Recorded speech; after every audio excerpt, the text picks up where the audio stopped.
ପୁଣି ଦେଖିବା ସେଇ ଗଛର ଦ୍ୱିତୀୟ ବାର୍ତ୍ତା। ଫଳ ଛାଇ ଦାନ କରଇ ତାଠାରୁ କେ ମହାନ ନାହିଁ। ଫଳ ଛାଇ ଦାନ କରଇ ତାଠାରୁ କେ ମହାନ ନାହିଁ। ପରିବେଶକୁ ସେ ଶୀତଳ ରଖଇ ପରିବେଶକୁ ସେ ଶୀତଳ ରଖଇ ତେଣୁ ବୃକ୍ଷ ସେବା କରରେ ଭାଇ। ଗଛ ଲଗା ଲଗାରେ ଭାଇ। ଚେରକୁ ସେ ଛନ୍ଦିଣ ଦିଏ ମାଟିକୁ ସେ ବାନ୍ଧିଣ ଦିଏ। ମାଟି ଅବକ୍ଷୟ ସେହି ଯେ ରୋକଇ ମାଟି ଅବକ୍ଷୟ ସେହି ଯେ ରୋକଇ ପତ୍ର ପଡ଼ି ଭୂମି ଉର୍ବର ହୁଏ। ଗଛ ଲଗା ଲଗାରେ ଭାଇ। ଗଛରେ ସେ ସବୁତ କଥା ଜାଳେଣି ସେ ଯୋଗାଇଥାଏ। ଆହା କେତେ ଉଦାର ସିଏ ଗଛଟିଏ ଲଗାରେ ଭାଇ। କବାଟ ଝରକା ଖଟ ଆଲମାରି ତାହା ହୋଇ ତାହା ଯୋଗୁ ସିନା ହୋଇଣ ଥାଏରେ ତାହା ଯୋଗୁ ସିନା ହୋଇଣ ଥାଏରେ। ଗଛକୁ ଲଗାଇ ଆନନ୍ଦ ହୁଏ। ଗଛ ଲଗା ଲଗାରେ ଭାଇ।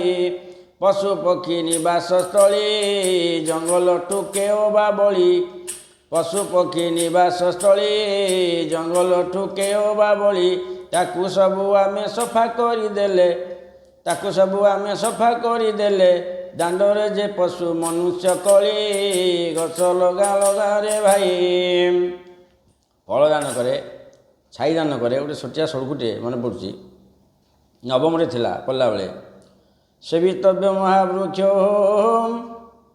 ଫଳ ଛାୟା ସମନିତ୍ୟ ଯଦି ଦୈବାତ୍ ଫଳଂ ନାସ୍ତି ଛାୟା କେନ ନିବାଜତେ।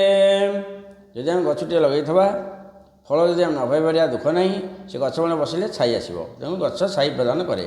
ଫଳ ଦଇ ଛାଇ ଦଇ ସେ ଗଛଠାରୁ ଆମେ ସବୁ ପାଉଛେ। ପରିବେଶକୁ ସେ ଶୀତଳ ରଖୁଛି। ଚେରରେ ମାଟିକୁ ବାନ୍ଧିକି ରଖୁଛି। ମାଟି ଯେଉଁ ଅବକ୍ଷୟ ହେଉଛି ବର୍ଷାରେ ଧୋଇ ଯାଉଛି ସେ ମାଟିକି ଜାବୁଡ଼ିକି ଧରୁଛି। ତା'ର ପତ୍ର ପଡ଼ିକିରି ବସୁଧାରେ ସେ ସଢ଼ିକିରି ବିଭିନ୍ନ ପ୍ରକାର ଖତ ସୃଷ୍ଟି ହେଉଛି। ମାଟି ଉର୍ବର ହେଉଛି। ଗଛରୁ ଆମେ ଜାଳେଣି ପାଉଛେ। ଆହା କେଡ଼େ ଉଦାର ସେ ଗଛ। କବାଟ ଝରକା ଖଟ ଆଲମାରି ସବୁ ସେ ଗଛ ଯୋଗୁଁ ହିଁ ହେଉଛି। ପଶୁପକ୍ଷୀ ହେଲା ନିବାସସ୍ଥଳୀ। ଆମେ ତାକୁ ଭାଙ୍ଗିଲେ ସବୁ ପଶୁପକ୍ଷୀ ଆସି ଆମ ଘରେ ନାଟ କରିବେ ଏଥରକ। ହାତୀ ଟିକେ ଉଲମ ନାହିଁ। ହାତୀ ମାଙ୍କଡ଼ ଭାଲୁ ଯିଏ ସବୁ ଜଙ୍ଗଲରେ ରହନ୍ତି ସବୁ ଗାଁରେ ଘରେ ଘରେ ପଶିବେ ନିଶ୍ଚୟ। ଜଙ୍ଗଲ ସୃଷ୍ଟି କରିବାକୁ ଆମକୁ ପଡ଼ିବ। କଲେ ପରିବେଶ ଭଲ। ଆମର ଉତ୍ତର ପିଢ଼ି ଯେଉଁ ଆସିବେ ପଛ ପିଢ଼ି ତାଙ୍କ ପାଇଁ ଭଲ। ଆଗ ପିଢ଼ି ଯେ ରହିବେ ତାଙ୍କ ପାଇଁ ଭଲ ଏବଂ ପରିବେଶ ପୁରା ସୁସ୍ଥ ରହିବ। ଗଛ ନିହାତି ଲଗାଇବା ଦରକାର। ଫେର ଦେଖିବା ତୃତୀୟ ପଦ।